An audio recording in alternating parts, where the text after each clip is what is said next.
আসসালামু আলাইকুম। কেমন আছেন সবাই? আশা করি আল্লাহর রহমতে সবাই ভালো আছেন। আলহামদুলিল্লাহ, আমিও আপনাদের দোয়া এবং আল্লাহর রহমতে ভালো আছি।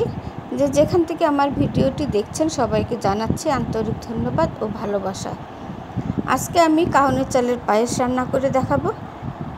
কাউনের চালের পায়েসটা আপনারা সবাই রান্না করতে জানেন, তারপরও আমি কিভাবে রান্না করছি সেটাই আপনাদের সাথে শেয়ার করছি। আর আমি কিন্তু কাউনের চালের পায়েসটা আজকে অনেক দিন পর রান্না করলাম, তাই ভাবলাম আপনাদের সাথে একটু শেয়ার করি। দেখতেই পাচ্ছেন কতটা লোভনীয় হয়েছে এবং খেতেও কিন্তু আলহামদুলিল্লাহ অনেক অনেক ভালো হয়েছিল। আর কাউনের চাল আমাদের শরীরের জন্য কিন্তু এমনিতেও ভালো। যাদের শরীরে পানি আসে তারা যদি কাউনের চালের জাউ রান্না করে খান তাহলে কিন্তু পানীয় শরীরে যে পানি আসে সেই পানিটাও কিন্তু কমে যায়।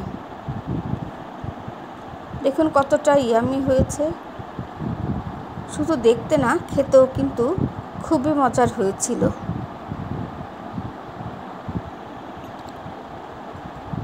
এখানে আমি 1 কাপ কাউনের চাল আগে থেকেই ধুয়ে রেখে আধা ঘন্টার জন্য ভিজিয়ে রেখেছিলাম।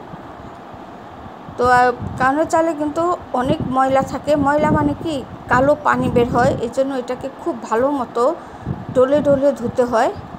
আর এখানে আমি 2.5 লিটার দুধ নিয়েছিলাম, এটাকে ঘন করে আমি অনেকটা কমিয়ে নিয়ে এসেছি। আর কাউনের চালে পায়েস রান্না করতে কিন্তু খুব বেশি একটা সময়ের দরকার হয় না। এখন আমি যে ভিজিয়ে রাখা চাউলগুলো, কাউনের চালগুলো দিয়ে দিব। আমার খুব বেশি একটা সময় লাগেনি এই কাউনের চালের পায়েসটা রান্না করতে। অন্যান্য নর্মাল যে আমরা পোলার চাল অথবা আতপ চাল দিয়ে যে পায়েসটা করি সেটা কিন্তু অনেকটা সময় লাগে, তো কাউনের চালটা খুব তাড়াতাড়ি হয়ে যায়। এখন আমি চালটা দেওয়ার পরে খুব ভালো মতো নেড়ে দিব। খেয়াল রাখতে হবে যাতে করে নিচে মানে পাতিলের তলায় ধরে না যায়, তাহলে কিন্তু পায়েসের যে টেস্ট এটা কিন্তু একদমই নষ্ট হয়ে যায়। একটু একটু পর পর এটা কিন্তু নেড়ে দিতে হবে। আর এখানে আমি দিয়ে দিলাম 1/2 চামচেরও একটু কম লবণ। যে কোনো মিষ্টি খাবারে কিন্তু লবণটা দিলে এর মিষ্টিটা ব্যালেন্স হয় এবং স্বাদটাও কিন্তু ভালো আসে। আপনারা যারা যারা লবণ দিতে চান না তাহলে লবণটা স্কিপ করতে পারেন। আমি সাধারণত সব মিষ্টি খাবারেই লবণ দিয়ে দিই।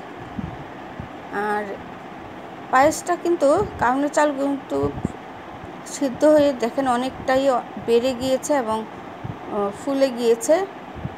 আর আমার তো দুধটা আগে থেকেই জাল করা ছিল, যার জন্য খুব একটা সময়ের প্রয়োজন হয়নি।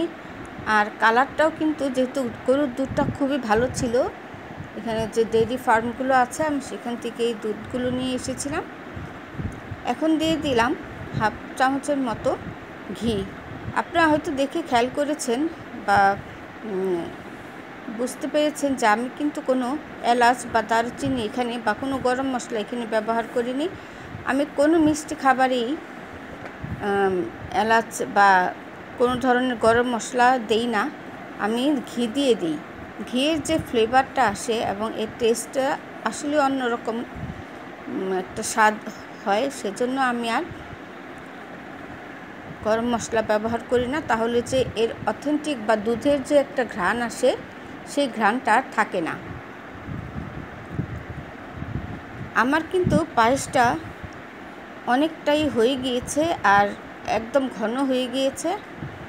খুব বেশি আর আমি জাল দিব না, তাহলে যখন ঠান্ডা হয়ে যাবে এটা আরেকটু ঘন হয়ে যাবে। এখন আমার পায়েসটা হয়ে গিয়েছে, আমি একটু সার্ভিং ডিশে ছোট ছোট যে বাটিগুলো আছে, সার্ভিং বাটিগুলো বা পায়েসের বাটিগুলো, সেই বাটির মধ্যে আমি ঢেলে নিচ্ছি।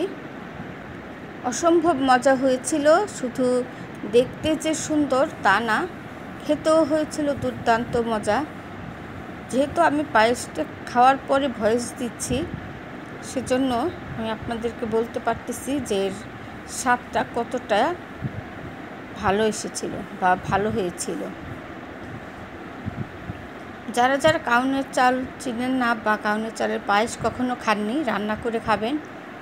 আর গরম মশলার পরিবর্তে আপনারা ঘি দিয়ে রান্না করার চেষ্টা করবেন, তাহলে আপনাদের টেস্টটা খুব ভালো আসে।